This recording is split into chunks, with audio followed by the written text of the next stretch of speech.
and come in excess. I can't stay interested in a guy for longer than 2 months. What is wrong with me? I find a flaw and can't get over it. For example, if a guy chews with his mouth open, I could never see him again. You are the problem with you. If you have a list of deal breakers that has more than 5 things on it, you do need to wait around to get a sex robot that you can program to be perfect for you in every possible way. There is no settling down without some settling for. There is no long-term relationship without not just putting up with your partner's flaws, but accepting them and then pretending they aren't there. And we like to call it in my house paying the price of admission. I have certain flaws that I shall not tick off here, and my boyfriend has certain flaws that I shall list. And I used to, we've been together 14 years, actually 13, but we're like a hotel. We're skipping the 13th floor because it's bad luck. He has flaws that used to drive me fucking crazy. He also wasn't what I thought I wanted. He's 7 years younger and didn't go to college and is an artist. And, I'm a dumb writer and I thought I needed somebody who, was a doctor or a lawyer, who had a stable career because I'm an idiot.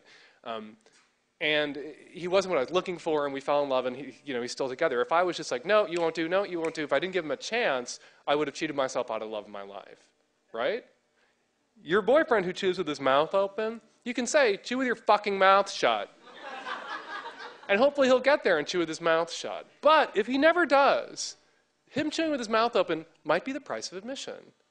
It might be the price you need to pay, or have to pay, to ride that ride.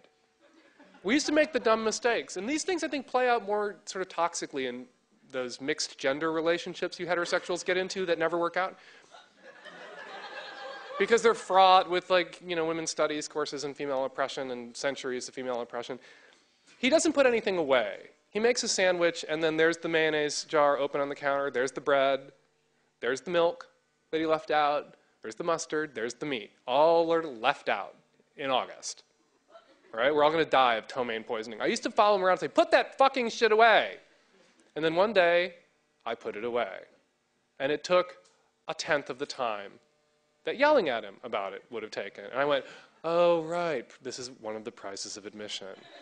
I love him so much, it's worth it just to put the fucking mayonnaise away myself.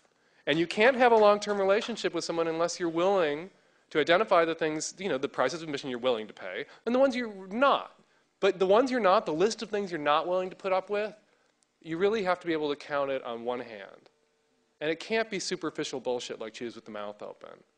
It really can't, as disgusting as that is. Right? Because you will never be in a relationship with any. You're going to be Jerry Seinfeld, but without the millions in residuals. With him constantly rejecting women because he has man hand. All this bullshit, right? Nobody's out. People, when they're young, have this idea that there's someone out there who's perfect for me. There's some ideal. There's the one. The one does not fucking exist. The one is a lie. But the beautiful part of the lie is that it's a lie you can tell yourself.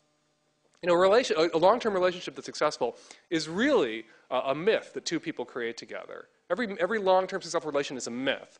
And myths are built of lies. And there's usually some kernel of truth. My boyfriend and I have a relationship built on a solid foundation of lies and deceit. When you think about it, you meet somebody for the first time, and they're not presenting, their warts and all self to you. They're presenting their idealized self to you. They're leading with their best, right? And then eventually you're farting in front of each other. Eventually you get to see the person who is behind that facade of their best, right? And they get to see the person behind your facade. Your lie self, this lie that you presented to them about who you really are. And what's beautiful about a long-term relationship, and what can be transformative about it, is I pretend every day that my boyfriend is the lie that I met when I first met him. And he does the same favor to me. He pretends I'm that better person than I actually am, even though he knows I'm not, even though I know he's not.